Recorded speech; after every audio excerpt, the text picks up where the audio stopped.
This slide set is about IP version 6. Before we begin to go into the details of IPv6, we start to take a look at IP version 4 from today's point of view.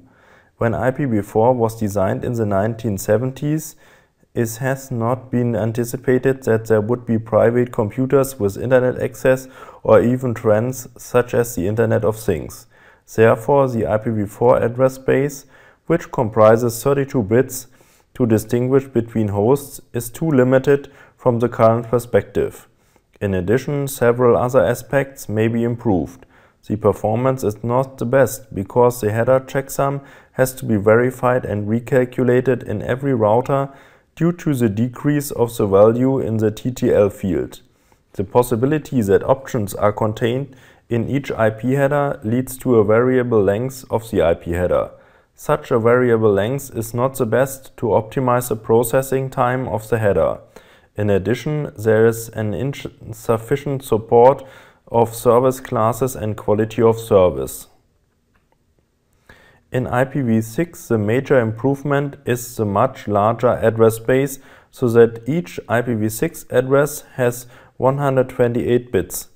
You can see on the slide that this provides an extremely large number of addresses even for a square meter of the Earth's surface. In addition, a smarter way of distributing the addresses in a hierarchical manner is foreseen so that aggregation is easier than in IPv4. As a result, the size of routing tables, which have to be accessed to forward packets, can stay small. On this slide, we see an overview of the IPv6 features. There are several measures to improve the performance.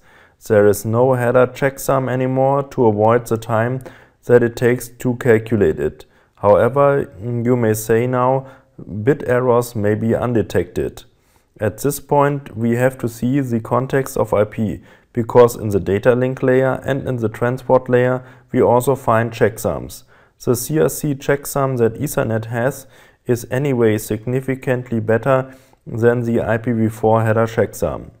There are no fields for fragmentation in the basic IPv6 header. Fragmentation is still possible, but only on the source and not inside the network. To manage it, the fields are available in a so-called extension header. Extension headers are the general way to deal with options in IPv6. This means that the IPv6 basic header does not have a field for options. The advantage of this is that the basic IPv6 header always has a constant size of 40 bytes, which makes its parsing easier.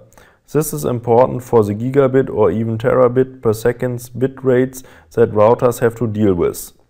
The fields traffic class and flow label have been defined for better quality of service support.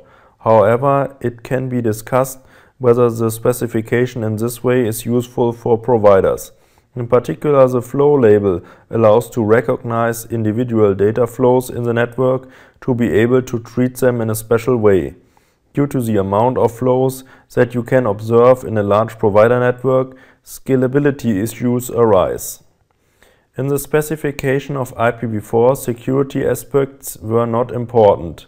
This protocol was designed for scientific networks where scientists trust each other. However, due to the commercialization of the Internet in the 1990s and the amount of businesses that operate on it, security is crucial nowadays. In the context of IPv6, a security architecture has been specified, which is called IPsec. There are two variants of it, which you can find in extension headers. IPsec allows to protect the security aspects, confidentiality, integrity, and authenticity.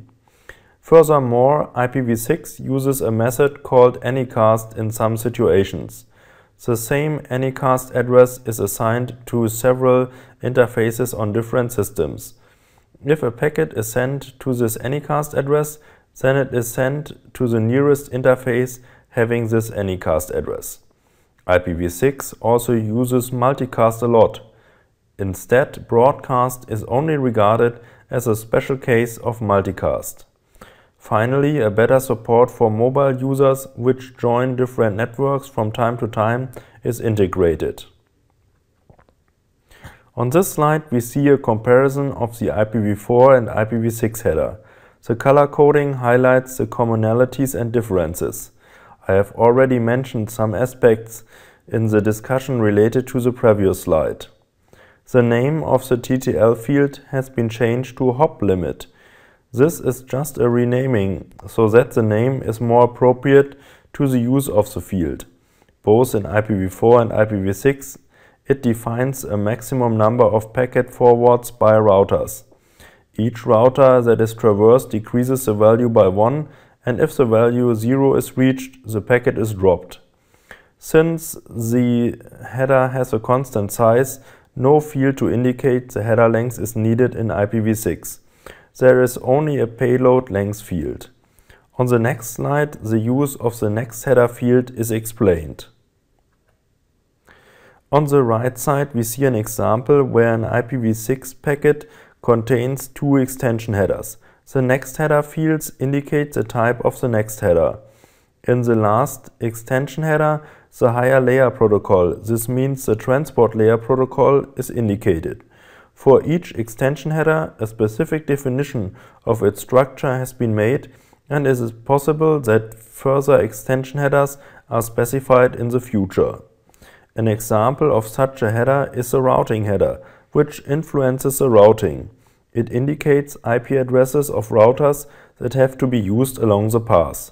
Some extension headers are relevant for routers inside the network, but some others are only provided for the final destination.